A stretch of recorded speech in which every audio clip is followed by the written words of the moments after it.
अस्सलामुअलैकुम। आज हम लोगों ने क्लास 8 मैथमेटिक्स की एक्सरसाइज 4.2 को स्टार्ट करना है। एक्सरसाइज स्टार्ट करने से पहले अगर आप चैनल पे नए हैं या अभी तक आपने चैनल को सब्सक्राइब नहीं किया तो सब्सक्राइब करके बेल आइकन प्रेस कर लें ताकि जैसे ही कोई न्यू वीडियो अपलोड हो आपको उसकी नोटिफिकेशन रिसीव हो जाए। एक्सरसाइज का क्वेश्चन नंबर 1 है, अ truck driver charges ₹2000 for 10 kilometer with the load of 8 kg. What is the charge if the truck covers a distance of 8 kilometer with the load of 600 kg? इस question में हमें given है कि एक truck driver है, वो 2000 rupees charge करता है। अगर हम उस ट्रक में 800 kg का सामान लोड करें और उसको 10 किलोमीटर तक मूव करवाएं। अगर हम उसी ट्रक में 600 kg का सामान लोड कर रहे हैं और उसको हम ट्रैवल करवा रहे हैं 8 किलोमीटर, तो उसके लिए हमारे पास चार्जेस क्या होंगे ये हमने फाइंड आउट करना है। तो इस क्वेश्चन में हमें 3 क्वांटिटीज़ गिवन है। एक चार्जेस है, चार्ज इन रुपीज़, एक डिस्टेंस है इन किलोमीटर्स और एक हमारे पास लोड है। तो यहाँ से हमारे पास 3 क्वांटिटी की रेशो आ जाएगी, रुपीज़ की, किलोमीटर्स की और केजी की, यानी कि केजी ऑफ लोड की। सबसे पहले हम देखते हैं कि हमें गिवन है 2000 रुपीज़ चार्जेस है। अगर हम 10 किलोमीटर ट्रैवल करें with the load of 800 kg, तो यहाँ से हमारे पास आ जाएगा 2000 रेशो 10 रेशो 800। अब हमने चार्जेस फाइंड आउट करने हैं, तो यहाँ पे हमारे पास चार्जेस की जगह पे आ जाएगा x और ट्रैवल जो हम लोग डिस्टेंस करवा रहे हैं वो है 8 kilometre with a load of 600 kg। तो यहाँ से हमारे पास इसकी रेशो की फॉर्म आ जाएगी। अब अगर हम एरोज देखें तो सबसे पहले हम ये देखेंगे कि जो अननोन पैरामीटर है यहाँ पे रुपीज़ का, सबसे पहले तो अननोन पैरामीटर का एरो हमेशा अपवर्ड होगा, यानी कि इंक्रीज़ का एरो होगा। तो यहाँ से हम इस एरो को लगा लेते हैं। बाकी दो एरो देखने के लिए हम सबसे पहले रुपीज़ को देखेंगे किलोमीटर के साथ। इसमें हम ये देखते हैं कि हमारे पास 2000 रुपीज़ चार्ज था अगर हम 10 किलोमीटर ट्रैवल करते हैं। अब हमारे पास चार्जेस क्या होंगे अगर हम 8 किलोमीटर ट्रैवल कर रहे हैं। पहले हम अमाउंट पे कर रहे थे 10 किलोमीटर ट्रैवल करने की, यानी कि हम ज़्यादा दूर तक जा रहे थे। अब हमने 8 किलोमीटर ट्रैवल करना है। डिस्टेंस जब कम ट्रैवल करना है तो हमें पैसे कम देने पड़ेंगे। इसका मतलब है कि हमारे पास ये दोनों चीज़ें कम हो रही हैं। जब दोनों कम हो रही हैं तो दोनों की डायरेक्ट रेशो बनी या डायरेक्ट प्रपोर्शन बनी, तो हमारे पास दोनों के एरो सेम डायरेक्शन में आएंगे, तो हमारे पास इसका एरो भी आ जाएगा अपवर्ड डायरेक्शन में। अब हम किलोमीटर को छोड़ देते हैं और हमने देखना है अमाउंट को विद केजी। अगर हम 800 kg लोड करवाते हैं तो उसके लिए हमें 2000 रुपीज़ पे करने पड़ते थे। अगर हम 6000 लोड करवाएं, यानी कि हमने अमाउंट ऑफ केजी लोड जो है वो कम कर दी है, तो उसके लिए हमें चार्जेस भी कम पे करने पड़ेंगे। इसका मतलब है यहाँ पे भी ये दोनों क्वांटिटीज़ एक के कम होने से दूसरी कम हो रही है, यानी कि डायरेक्ट प्रपोर्शन है। तो इसमें भी इन दोनों के एरो की डायरेक्शन सेम होगी। तो इन दोनों के एरो में अब क्योंकि इसका एरो अपवर्ड है तो इसका एरो भी हम अपवर्ड लगा लेंगे। यहाँ से अब हमने एरोज लगा लिए। अब हमने एक्स को फाइंड आउट करना है। हम यहाँ पे ये देखेंगे कि जब भी हमें 3 रेशोज़ गिवन है, यानी कि 3 क्वांटिटीज़ की रेशो गिवन है, तो उसमें हम अननोन क्वांटिटी जब भी फाइंड आउट करेंगे तो हमारे पास इसकी जो फ्रैक्शन होगी वो इन दोनों की फ्रैक्शन के प्रोडक्ट के इक्वल होगी। यानी कि हम जब इसकी रेशो लेंगे वो बनेगी x डिवाइडेड बाई 2000, वो हमारे पास इक्वल होगी इन दोनों की फ्रैक्शन के प्रोडक्ट के। जब हम इसकी फ्रैक्शन लिखेंगे तो एरो स्टार्ट हो रहा है 8 से, यानी कि इसकी जो टेल है वो 8 पे है, तो 8 न्यूमरेटर में आएगा और 10 आ जाएगा डिनोमिनेटर में। इसकी फ्रैक्शन आ जाएगी 8/10 और इसकी आ जाएगी 600 डिवाइडेड बाई 800। तो इन दोनों की फ्रैक्शन को हम मल्टीप्लाई करेंगे, उसका आंसर इक्वल आएगा इसकी फ्रैक्शन के, यानी कि अननोन पैरामीटर वाली फ्रैक्शन के। तो यहाँ से हमारे पास आ जाएगा x divided by 2000 is equals to 8/10 multiply 600 by 800। अब जब हम इसको सिंप्लीफाई करेंगे तो यहाँ पे 2000 x के साथ डिवाइड हो रहा है, इस साइड आके मल्टीप्लाई हो जाएगा। ये हमारे पास x by 8/10 as it is, 600 by 800 as it is आ जाएगा और मल्टीप्लाई बाई ये 2000 इधर आके मल्टीप्लाई हो जाएगा। अब इसको सिंप्लीफाई करते हुए हम यहाँ पे ये देखते हैं कि हमारे पास 2 जीरोज़ इन 2 जीरोज़ से कैंसिल हो जाएंगे। ये 0 इस 0 से कैंसिल हो जाएगा, 8 से कैंसिल हो जाएगा और हमारे पास बच जाएगा 6 मल्टीप्लाई बाई 200। तो हम इस अमाउंट को फाइंड आउट करने के लिए 6 को मल्टीप्लाई करवाएंगे 200 से, तो यहाँ पे हमारे पास अमाउंट इन रुपीज़ आ जाएगी 1200। क्वेश्चन नंबर 2 है, 10 men can repair 5 machines in 2 days, how many machines are repaired by 8 men in 3 days? हमारे पास 10 आदमी हैं जो 5 मशीनों को रिकवर करने के लिए 2 दिन लगाते हैं। अब अगर 8 आदमी हो जाएं तो उनको 3 दिन में कितनी मशीन्स रिकवर कर सकेंगे, इसको हमने फाइंड आउट करना है। इस क्वेश्चन में हमें 3 क्वांटिटीज़ की रेशो गिवन है, मैन, मशीन्स और नंबर ऑफ डेज। तो हम यहाँ पे ये देखते हैं कि सबसे पहले हमें गिवन है मैन, मशीन्स और डेज की रेशो। तो हमारे पास आ जाएगा man ratio, machines ratio, days. सबसे पहले जो हमें टर्म्स गिवन है वो है 10 mens can repair 5 machines in 2 days. तो हमारे पास मैन आ जाएंगे 10, मशीन्स आ जाएंगी 5 और डेज आ जाएंगे 2। अब हमने अगर मैन हो गई है 8 और डेज उनके पास है 3, तो नंबर ऑफ मशीन्स x हमने फाइंड आउट करनी है। एरोज देखने के लिए सबसे पहले वही काम करेंगे हम, अननोन पैरामीटर का एरो अपवर्ड डायरेक्शन में।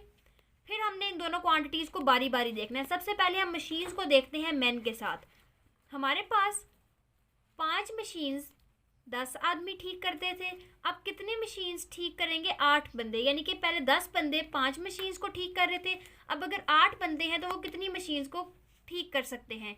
तो उसके लिए सबसे पहली तो बात यह है कि 10 बंदे 5 मशीन्स को ठीक कर रहे थे। अब हमारे पास नंबर ऑफ़ पीपल कम हो गए हैं तो उनसे मशीन्स भी कम ठीक होंगी।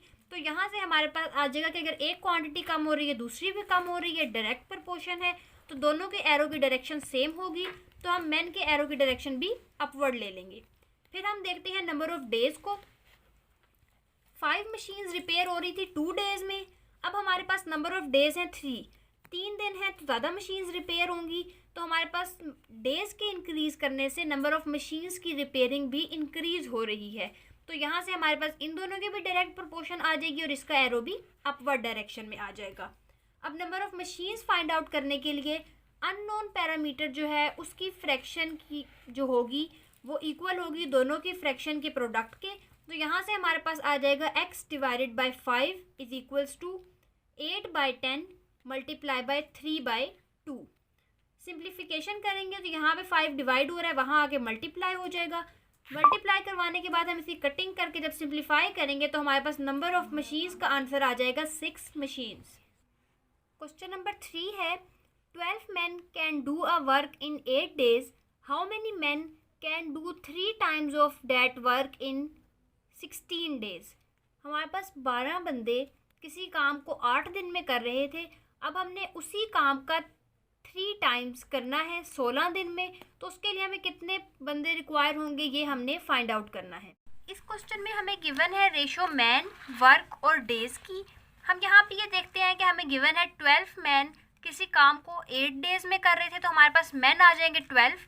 किसी वर्क को हम फिलहाल कंसीडर कर लेते हैं 1 और डेज है हमारे पास 8। अब उस वर्क का 3 times हो गया, यानी कि हम इस वर्क को मल्टीप्लाई करवाएंगे 3 से, तो हमारे पास वर्क आ जाएगा 3। उसके लिए मैन रिक्वायर्ड हमने फाइंड आउट करने हैं और नंबर ऑफ़ डेज हमें गिवन है 16। तो हम यहाँ पे एरो की डायरेक्शन देखते हैं। सबसे पहले अननोन पैरामीटर मैन में एरो की डायरेक्शन आ जाएगी अपवर्ड, क्योंकि हमने पहले बात कर ली थी लास्ट एक्सरसाइज में, जब भी हमारे पास अननोन पैरामीटर होगा उसकी जो एरो की डायरेक्शन है वो हम अपवर्ड लेते हैं। अब हम इस बाकी दो की डायरेक्शन फाइंड आउट करने के लिए पहले मैन को कंसीडर करेंगे वर्क के साथ। 12 बंदे किसी काम को कर रहे थे। अब उस काम का 3 times करना है, यानी कि काम ज़्यादा हो गया है, तो उसके लिए हमें बंदे भी ज़्यादा रिक्वायर होंगे। इसका मतलब है वर्क को इंक्रीज़ करने से मैन इंक्रीज़ हो रहे हैं, तो हमारे पास इन दोनों की डायरेक्ट प्रपोर्शन है, दोनों के एरो की डायरेक्शन हो जाएगी सेम।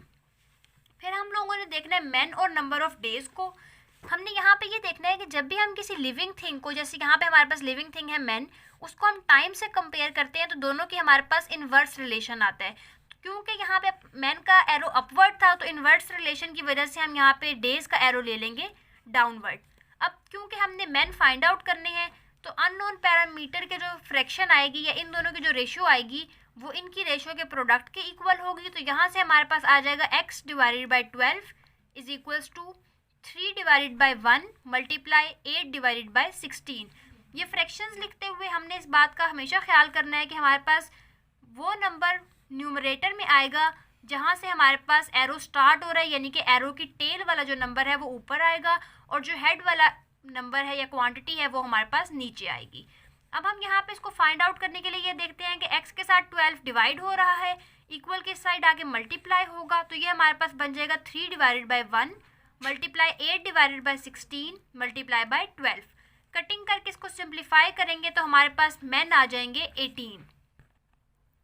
नेक्स्ट हमारे पास क्वेश्चन नंबर 4 है 100 hens eat 1/4 quantity of feed in 21 days. How many days 84 hen will eat the remaining feed? इसमें हमें गिवन है कि हमारे पास 100 hens हैं, किसी फीड का 1/4 पोर्शन वो 21 डेज में खा लेती हैं।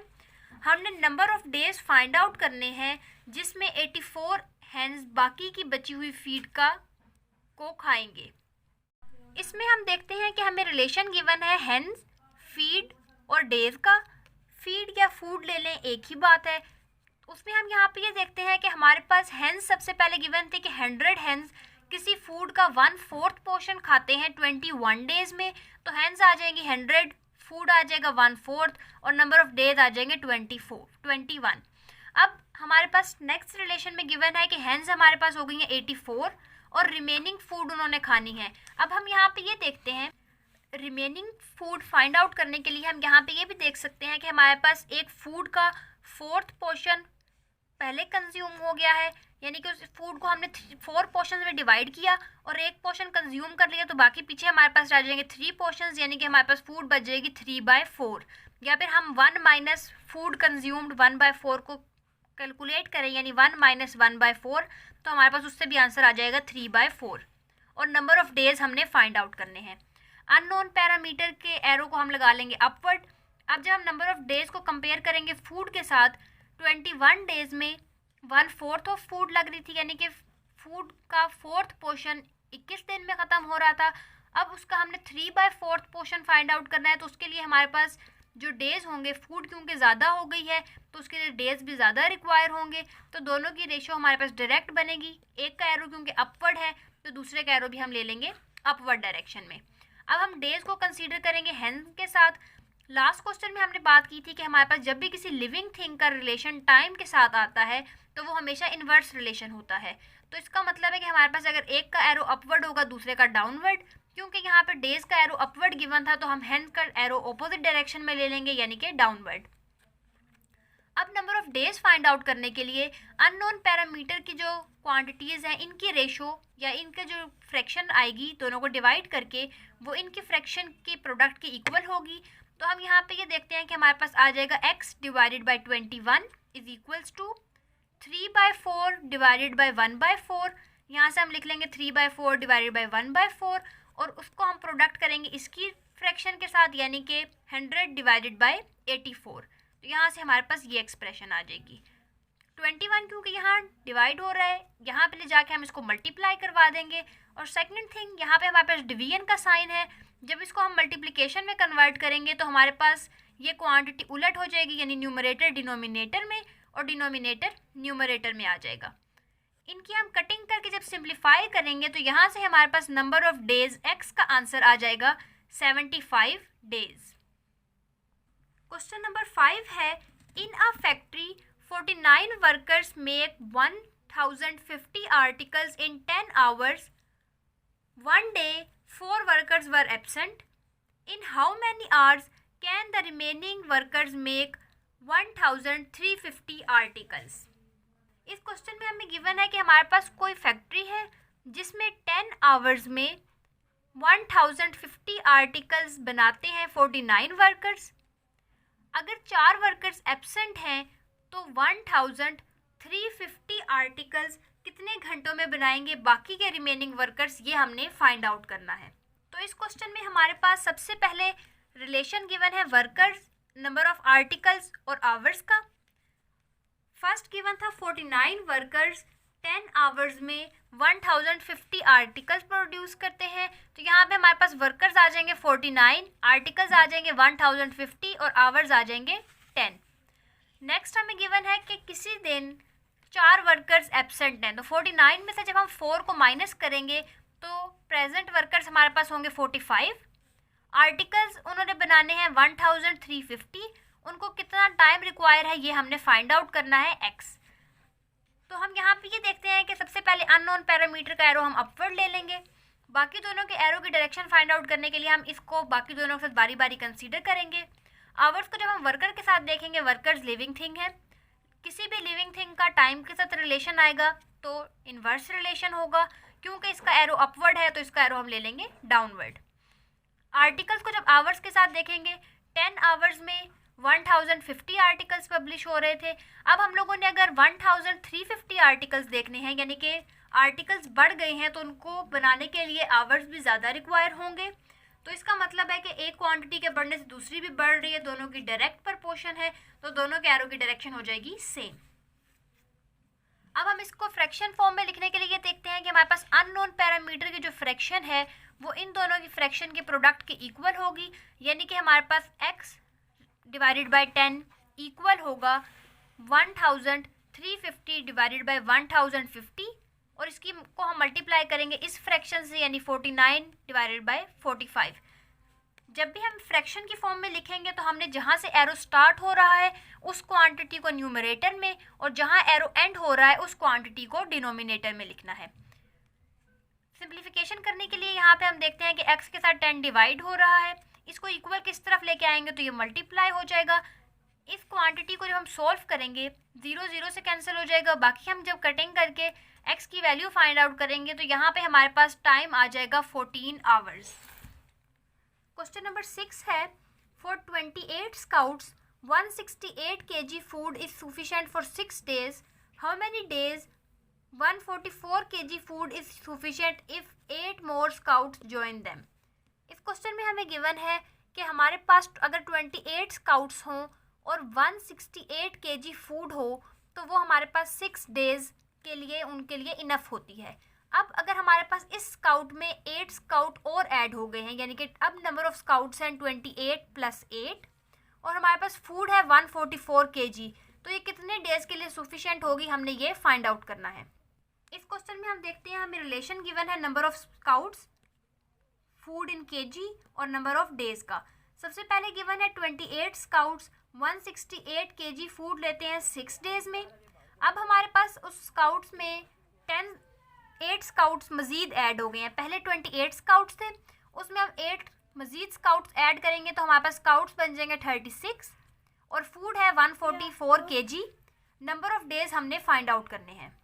अब इसमें हम जब एरो की डायरेक्शन देखेंगे तो अननोन पैरामीटर के एरो की डायरेक्शन तो हमने बाय डिफ़ॉल्ट अपवर्ड ही लेनी है। जब हम इसको स्काउट से कंपेयर करेंगे, स्काउट्स है हमारे पास लिविंग, डेज है हमारे पास, जब भी हमारे पास लिविंग थिंग का टाइम से रिलेशन होगा तो वो इन्वर्स रिलेशन होगा। डेज क्योंकि इंक्रीज़ हो रहे हैं तो यहाँ पे हम स्काउट्स को डिक्रीज़ करवा देंगे, यानी एक का एरो अपवर्ड है तो दूसरे का एरो हम ले लेंगे डाउनवर्ड। डेज को जब केजी के साथ कंसीडर करेंगे, 168 kg फूड 6 डेज के लिए इनफ थी। अब फूड हो गई है 144 kg, यानी कि फूड कम हो गई है तो वो जल्दी ख़त्म हो जाएगी, नंबर ऑफ़ डेज भी कम हो जाएंगे। दोनों क्वांटिटीज़ कम हो रही है, मतलब कि दोनों की डायरेक्ट प्रपोर्शन है, दोनों के एरो की डायरेक्शन सेम होगी, तो हम दोनों के एरो ले लेंगे अपवर्ड। अब यहाँ से हम देखते हैं कि अननोन पैरामीटर की जो रेशो आएगी, फ्रैक्शन आएगी x/6, वो इक्वल होगी इन दोनों की फ्रैक्शन की प्रोडक्ट के, यानी कि 144 divided by 168 multiply by 28 divided by 36। 6 को यहाँ ले जाके मल्टीप्लाई करेंगे, कटिंग करके जब सिंप्लीफिकेशन करेंगे तो हमारे पास नंबर ऑफ डेज का फाइनल आंसर आ जाएगा 4 डेज। क्वेश्चन नंबर 7 है, Hasan, Akbar and Asghar shared a business by investing ₹10,000, 12,000 and 15,000 respectively. Asghar took his money back after 10 months. Find the share of each in the profit of ₹27,600 after 1 year. इस question में हमें हसन, अकबर और असगर का share corresponding किसी business में given है, तो हम यहाँ पे देखते हैं कि हमें हसन का शेयर गिवन है 10,000 रुपीज़, अकबर का शेयर गिवन है 12,000 और असगर का शेयर गिवन है 15,000 रुपीज़। और हमने ये फाइंड आउट करना है कि 1 ईयर बाद जो बिज़नेस में प्रॉफिट आया है उसमें से इन तीनों को कितनी कितनी अमाउंट मिलेगी। तो प्रॉफिट हम लोग देख रहे हैं 1 ईयर बाद, तो हम इनके शेयर को देखेंगे कि इनका शेयर 1 ईयर में कितना था। उसको फाइंड आउट करने के लिए हम इनके शेयर को मल्टीप्लाई करवाएंगे 12 से, क्योंकि एक ईयर में 12 मंथ्स होते हैं। उसके अलावा हम यहाँ पे देखते हैं कि हमारे पास ये जो क्वांटिटीज़ हैं, ये बड़ी वैल्यूज़ गिवन, इनको सिंप्लीफाई करने के लिए हम इस रेशो को पूरी को डिवाइड कर लेते हैं 1000 से। जब 1000 से डिवाइड करेंगे ये सिर्फ 10 बचेगा, यहाँ पे सिर्फ 12 बच जाएगा और यहाँ पे सिर्फ बच जाएगा 15। तो हसन का शेयर 1 ईयर में फाइंड आउट करने के लिए 10 को हम मल्टीप्लाई करेंगे 12 से, यानी कि 12 मंथ्स हो जाएंगे 1 ईयर में। इसी तरह अकबर के शेयर को हम मल्टीप्लाई करेंगे 12 से, और असगर का शेयर क्योंकि उसने 10 मंथ्स बाद वापस ले लिया है तो इसका मतलब है कि हम इसको मल्टीप्लाई करेंगे 10 मंथ्स तक, क्योंकि इसमें असगर ने बिजनेस में अपना शेयर सिर्फ 10 मंथ्स तक दिया है, 1 कंप्लीट ईयर तक नहीं दिया। 10 को जब 12 से मल्टीप्लाई करवाएंगे आंसर आ जाएगा 120, 12 को 12 से मल्टीप्लाई करवाएंगे आंसर आ जाएगा 144, और 15 को 10 से मल्टीप्लाई करवाएंगे आंसर आ जाएगा 150। यहाँ से हमारे पास रेशो आ जाएगी 120, रेशो 144, रेशो 150। सिंप्लीफाई करवा लेंगे इस रेशो को, 120, 144 और 150 तीनों 2 से डिवाइड हो सकते हैं, तो हम इस पूरी रेशो को डिवाइड करवा देंगे 2 से। 120 को जब डिवाइड करवाएंगे 2 से आंसर आ जाएगा 60, 144 को जब डिवाइड करवाएंगे 2 से आंसर आ जाएगा 72, और 150 का जब डिवाइड करवाएंगे 2 से तो आंसर आ जाएगा 75। इसी तरह हम लोग देखते हैं कि हमारे पास अब रेशो आ जाएगी 60, रेशो 72, रेशो 75, तीनों हमारे पास 3 के मल्टीपल्स हैं तो हम इसको डिवाइड करवा देंगे 3 से। सिंप्लीफाइड रेशो हमारे पास आ जाएगी 20, रेशो 24, रेशो 25। अब हम लोग इनका शेयर फाइंड आउट करने के लिए सबसे पहले हम फाइंड आउट करेंगे सम ऑफ रेशो। तो यहाँ से हमारे पास आ जाएगा 20 + 24 + 25, आंसर आ जाएगा 69। टोटल जो अमाउंट हमने डिवाइड करनी है वो टोटल अमाउंट हमारे पास गिवन है 27,600। हसन का शेयर सबसे पहले फाइंड आउट करने के लिए हम लोग जब भी किसी एक पर्सन का शेयर किसी स्पेसिफिक अमाउंट में से फाइंड आउट करेंगे तो हम ये देखते हैं कि हमारे पास रेशो में उस पर्सन की क्वांटिटी क्या थी। हसन का यहाँ पे हमारे पास गिवन है रेशो में 20, तो हम यहाँ पे 20 को डिवाइड करेंगे सम ऑफ रेशो से और मल्टीप्लाई कर देंगे टोटल अमाउंट से जिसमें से हमने इस पर्सन का शेयर लेना है। तो हसन की हमारे पास रेशो गिवन थी 20, इसको डिवाइड करेंगे टोटल सम ऑफ रेशो 69 से, मल्टीप्लाई करेंगे 27,600 से, तो हमारे पास आ जाएगा हसन का शेयर। इसी तरह अकबर का शेयर फाइंड आउट करने के लिए हम यहाँ पे ये देखते हैं कि अकबर की हमारे पास रेशो गिवन थी 24, तो हम अकबर का जो रेशो में फैक्टर था उसको मल्टीप्लाई करेंगे, डिवाइड करेंगे सम ऑफ रेशो से और मल्टीप्लाई कर देंगे टोटल अमाउंट से, तो यहाँ से हमारे पास अकबर का शेयर आ जाएगा 9,600। लास्ट असगर का शेयर फाइंड आउट करने के लिए हम देखते हैं कि रेशो में उसकी टर्म थी 25, तो हम 25 को डिवाइड करेंगे सम ऑफ रेशो 69 से और मल्टीप्लाई करेंगे टोटल अमाउंट से जिसमें से हमने शेयर फाइंड आउट करना है।